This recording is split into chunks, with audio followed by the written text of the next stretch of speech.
Hey, it's Aaron the Ho from Mobilereviews-eh.ca, and today we're going to do a comparison between the Otterbox Defender and the Griffin Survivor. We've got 5 differences that you need to consider if you're thinking about getting one of these cases. Right off the bat, we would recommend that you get the Griffin Survivor for the iPhone 6. It is a better case, it offers better access to your iPhone, and it's tougher. The Otterbox Defender still kind of suffers from a lot of the problems that plagued the iPhone 5 versions, so we're not a big fan of it. But one of the things is that they did add a Touch ID membrane, which is kind of nice. So it cuts out one of the holes that dust and debris can get into. In terms of, updates, we do have to give Griffin the nod because they got rid of the really annoying camera flap that plagued the iPhone 5 and 5S. Like, we lost it, and that's kind of a useless case to us now. Based on our time with these cases, we gave the Griffin Survivor a score of 3.8 A's out of 5 and the Otterbox Defender 3.5 A's out of 5.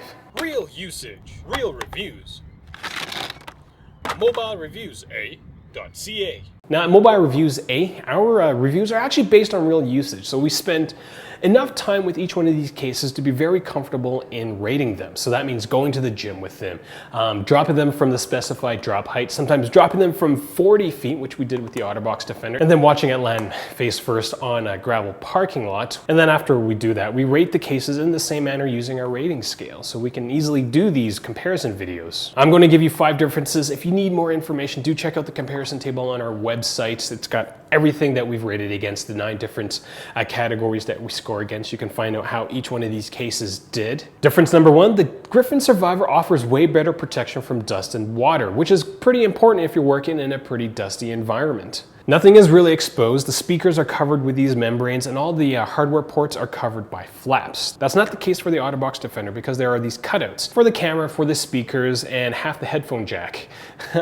So if you're working in a really dusty environment, dust and debris is going to get between your iPhone 6 and the Otterbox Defender. The second difference is that the Griffin Survivor offers better access to your iPhone 6 inside the case. The buttons on the Defender are really tough to get through, but it does get better over time because the rubber shell kind of stretches. But the stretching of the rubber shell isn't a good thing because it turns your iPhone 6 kind of flabby. You don't have that problem with Griffin Survivor. It's really easy to get to those buttons. So if you're really used to taking photos this way, well, it's going to be pretty easy. One of the few things that the Otterbox Defender is better than the Griffin Survivor is the screen viewability. The screen viewability on the Griffin Survivor is pretty bad because it diffuses the Retina HD screen of your iPhone 6. For me personally, screen clarity is a pretty big deal, so not being able to see the crispness of my iPhone's touchscreen is a little annoying, but you kind of get used to that over time, or that's what I've been told. However, despite the fact that the screen viewability is better on the Otterbox Defender, there is a larger gap between the screen protector and the iPhone touchscreen, so it really reduces the sensitivity of your iPhone's touchscreen, which, you can see things better, but you can't touch it, so I still go with the Griffin Survivor. Fourth difference is that the Griffin Survivor is much easier to install and uninstall. Now, you may not think that's a big deal, but because these cases, dust and debris will get into them over time quicker with the Otterbox Defender, I personally recommend that you clean out your cases every once in a while so that the dust and debris doesn't actually scratch the surface of your iPhone 6.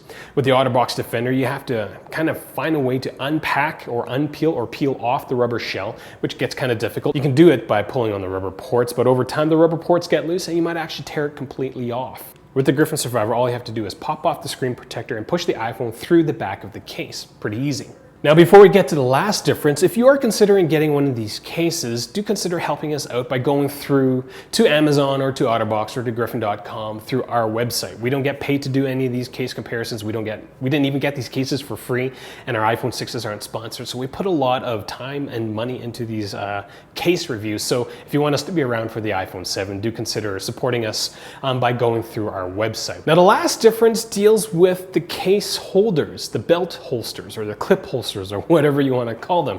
The one for the Survivor is a little weird. It's been like that for the last 2 versions.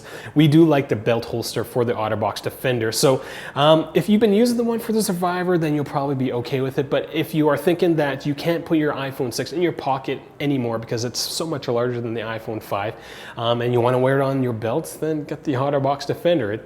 The belt holster is better. Now the cherry on top for me recommending the Griffin Survivor is that it's $10 cheaper than the Otterbox Defender. The Defender is a $60 case, the Survivor is a $50 case. So why wouldn't you go with the case that's $10 cheaper, offers better protection and better access to your iPhone inside the case? Again, Griffin Survivor wins out. If this is the first time you're watching one of our videos, I do encourage you to click subscribe. We've got videos coming for cases that are similar to this, like the Ballistic Hardcore, as well as the Casemate Tough Extreme. If you have any questions about these cases, do leave them in the comment section below. I'd be more than happy to answer them. I'm Aaron the Ho. I'm a reviewer at Mobilereviews-eh.ca. Thank you for watching.